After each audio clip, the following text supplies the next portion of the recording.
जय माता दी। शक्तियों से बात कैसे करें? शक्तियों से हम किस प्रकार बात कर सकते हैं? शक्तियाँ तो बात कर रही हैं, पर हम ही नहीं समझ पा रहे हैं कि शक्तियाँ किस तरह से हमसे बात करती हैं। आपको पता ही नहीं चलता कि शक्ति बोल रही है। जब शक्ति हमारे पास आती है तो हमारे से किस तरह से बात करती है, आज हम इसी टॉपिक पर बात करेंगे। जय महाकाली, हर हर महादेव। इस चैनल पे आपका स्वागत है और मैं आशा करती हूँ आप सभी अच्छे होंगे। और अगर आपने अभी तक मेरे चैनल को सब्सक्राइब नहीं किया है तो चैनल को सब्सक्राइब कर लीजिए, ताकि साथ ही साथ नोटिफिकेशन बेल को भी प्रेस कर लीजिए, जिससे मेरी आने वाली वीडियो अच्छी माता काली के बारे में मैं आपको जानकारियाँ दे सकूँ। देखिए, अगर आपके पास कोई शक्ति है, आपके पास माता का कोई अंश है, या आपने माता की सेवा अर्चना करके कोई अंश अर्जित किया है, कोई सिद्धि है, तो आप उनसे बात कैसे करेंगे, या वो आपसे बात कैसे कर रही हैं जो आपको नहीं समझ में आ रहा है, तो आप उसे कैसे समझेंगे? यह एक बहुत बड़ी बात है कि शक्ति तो है, आभास भी हो रहा है, पर हमें यह नहीं पता चल रहा कि, और वो हमें बता भी रही है, हमारा मार्गदर्शन भी कर रही हैं, हमारे साथ चल भी रही हैं। इसके कुछ संकेत होते हैं, वो संकेत मैं आपको बताती हूँ। आपके मन में अचानक से, जैसे कोई आप बात पूछते हैं, आप या किसी बात को लेकर के आप परेशान हैं, तो उसका जवाब आपको एकदम से मिल जाता है। आपके ऐसे सवाल के जवाब मिलने लग जाते हैं, आपका मन अध्यात्म की तरफ बढ़ जाता है, अध्यात्म की तरफ आपका रुझान होने लगता है। ऐसा लगने लग जाता है कि दुनियादारी तो कुछ भी नहीं, इस दुनिया का लालच आपके मन में कम होने लगता है।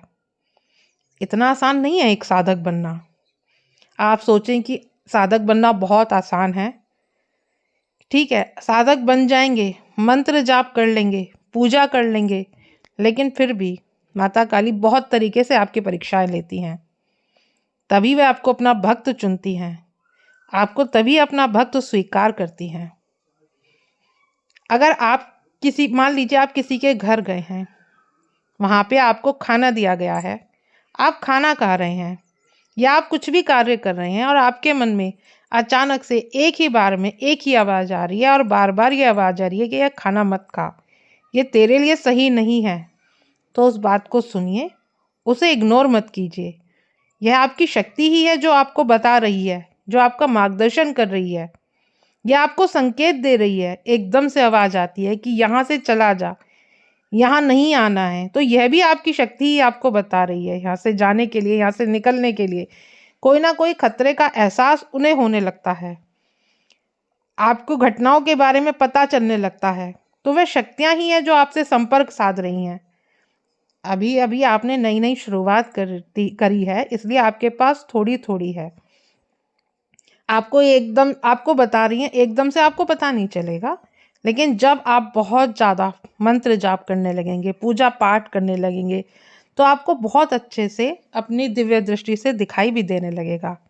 लेकिन अभी आपको थोड़ा थोड़ा ही पता चलेगा। जैसे जैसे आपके चक्र जागृत हो जाएंगे, जैसे जैसे आपकी कुंडली शक्ति ऊपर की तरफ उठने लगेगी, आपके जब सभी चक्र जागृत हो जाएंगे, मंत्र जाप पूजा पाठ आपको उस समय बढ़ा देना चाहिए। जितना आप ज़्यादा मंत्रों का जाप करेंगे, जितना आप पूजा पाठ करेंगे, जितना आप अपनी शक्तियों को प्रसन्न रखेंगे, तो वो आपके साथ हमेशा रहेंगी। और इसी तरह से जवाब आपको मिलते हैं, मन में भी आपको जवाब मिलते हैं।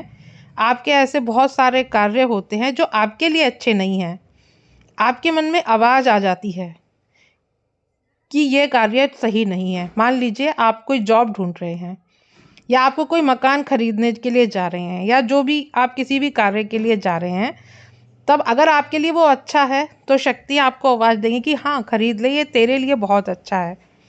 ये आपकी शक्तियाँ हैं जो आपको आभास करा रही हैं, आपको बता रही हैं, आपका मार्गदर्शन करना चाह रही हैं, पर समझना आपको है।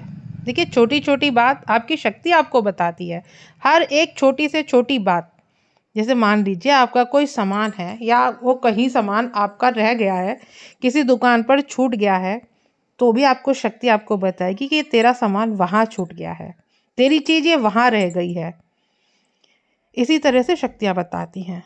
अगर आपके ऊपर कोई खतरा आने वाला होता है तो आपके मन से आवाज़ आती है, ये कोई और नहीं बोल रहा होता, ये आपकी शक्तियाँ ही आपको बता रही होती हैं। आपको स्वप्न के मार्ग से भी बहुत सारी चीज़ें शक्तियाँ बताती हैं। इस पे सबसे ज़्यादा निर्धारित होते हैं आपके कर्म, कि आपके कर्म किस तरह के हैं, आप इंसान किस तरह के हैं। अगर आप जितने अच्छे इंसान होंगे, जितने अच्छे आपके कर्म होंगे, उतनी ही अच्छी शक्ति, उतना ही साफ आपको दिखाएगी। जितने आप निर्मल स्वभाव के होंगे, उतनी ही शक्तियों को आप उनसे बात करना जल्दी ही सीख पाएंगे। देखिए, जिस भी देवी देवता की आप पूजा करते हैं, सर्वप्रथम उन्हें प्रसन्न रखना आपके लिए अनिवार्य है। उनको पूर्ण आदर दीजिए, उनको खुश रखिए। जब शक्तियाँ आपके पास आती हैं ना, तब आपके दोस्तों और आपके रिश्तेदारी से भी आपका अलगाव हो जाता है। आपको ऐसा लगने लगता है कि मेरा कोई घर बार है ही नहीं, मेरा कोई दोस्त है ही नहीं। क्योंकि ये शक्तियाँ जो आपके पास है ना, वो आपसे अच्छा जानती हैं कि आपके लिए क्या अच्छा है और क्या बुरा है। और जब उनको ये एहसास होता है ना कि ये मेरे बच्चे हैं, ये इनके लिए चीज़ ठीक नहीं है या इनके लिए ये रिश्तेदार ठीक नहीं है, तो वो आपको खुद ही उनसे दूर कर देती हैं। वो आपका मार्गदर्शन करती हैं, वो आपकी हितैषी होती है। आपकी ही शक्ति ही तो है जो अच्छे बुरे का आपको ज्ञान कराती है।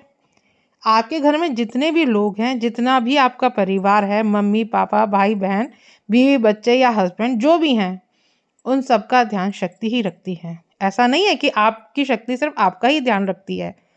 आपकी शक्ति आपके पूरे परिवार की रक्षा करती है।